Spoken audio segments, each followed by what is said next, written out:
इतना मत बोलिए कि लोग आपके चुप होने का इंतजार करें, बल्कि इतना बोलकर चुप हो जाइए कि लोग आपके दोबारा बोलने का इंतजार करें। लाइफ में इंतजार करने वालों को सिर्फ उतना ही मिलता है जितना कोशिश करने वाले छोड़ देते हैं। तो क्या आप भी इंतजार कर रहे हैं सही समय का, सही सिचुएशन का, आपके लक के पॉजिटिव होने का, या ग्रहों की दिशाओं के सही होने का? तो आइए आज एक देशभक्त, एक लेखक, एक महान वैज्ञानिक और people's president doctor APJ Abdul Kalam के जीवन के कुछ ऐसे अनसुने किस्से जानते हैं जिन्हें सुनने के बाद आपको ऐसा लगेगा कि सिचुएशन कितनी भी बुरी क्यों ना हो, कोई आपका साथ दे या ना दे, आप फिर भी आगे बढ़ सकते हैं, आप फिर भी अपने सपनों को पूरा कर सकते हैं। लेकिन उससे पहले hi, hello everyone, this is Hima Jain, motivational speaker, welcomes you all. और अगर आप मेरे चैनल पर नए हैं तो subscribe it fast, it will change your life. तो ये बात तब की है जब कलाम सर स्कूल में पढ़ा करते थे। तब उनका एक बहुत ही अच्छा दोस्त हुआ करता था, रामदास शास्त्री, जो कि एक मुख्य पुरोहित पंडित का बेटा था। एक दिन वे दोनों अपनी क्लास की फर्स्ट बेंच पर एक साथ बैठे थे। तो जब ये चीज उनके टीचर ने देखी तो उन्हें ये बिल्कुल भी रास नहीं आया कि एक मुस्लिम का लड़का पंडित के बेटे के साथ बैठा है, वो भी फर्स्ट बेंच पर।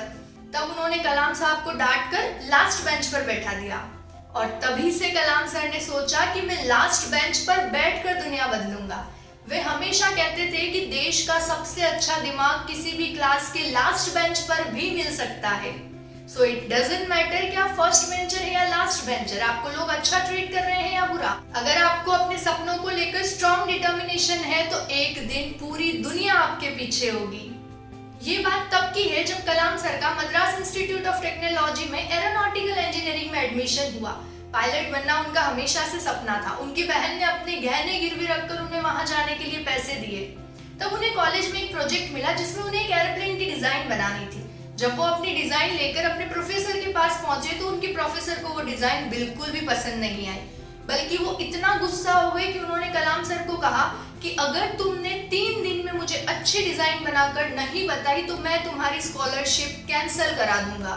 और ये बात सुनकर कलाम सर की तो जैसे दुनिया ही हिल गई, क्योंकि अगर स्कॉलरशिप कैंसिल हो गई तो उनका सपना खत्म हो जाएगा। तो उन्होंने पूरे 3 दिन 72 घंटे बिना सोए उस डिजाइन पर बहुत मेहनत की। और जब वो नेक्स्ट डे डिजाइन अपने सर के पास लेकर गए तो उनके सर हक्के बक्के रह गए।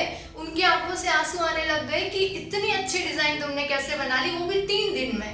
कलाम सर हमेशा से कहते थे कि अगर सूरज की तरह चमकना चाहते हो तो पहले सूरज की तरह चलना सीखो। तो ये बात है अगस्त 1979 की। 19 साल की मेहनत, बहुत सारे लोगों का सपना लिए भारत का पहला सैटेलाइट लॉन्च व्हीकल SLV-3 अपनी उड़ान भरने को तैयार था। पूरी देश और दुनिया की नजरें थी।